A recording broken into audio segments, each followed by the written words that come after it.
చేతకానితనాన్ని cover చేసుకోవడానికి నిస్సిగ్గుగా మాట్లాడే మాటకి సజీవ సాక్ష్యం ఫెయిల్ అయిన తెలంగాణ కాంగ్రెస్ ప్రభుత్వపు మాట తీరు.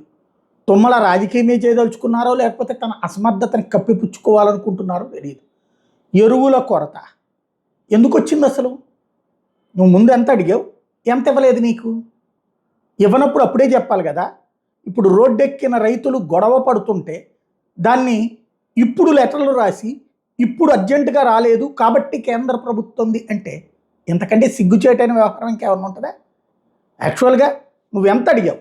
ఆ రోజున చెప్పావా, నేను 100 కిలోలు 1000 కిలోలు అడిగానండి, నాకు 100 కిలోలు ఇచ్చారండి, కాబట్టి రాబోయే రోజుల్లో రైతులకు ఇబ్బంది అవుతుంది, కేంద్రం అర్జెంటుగా చేయాలని ఏమైనా మాట్లాడేవా? అప్పుడు లేదే.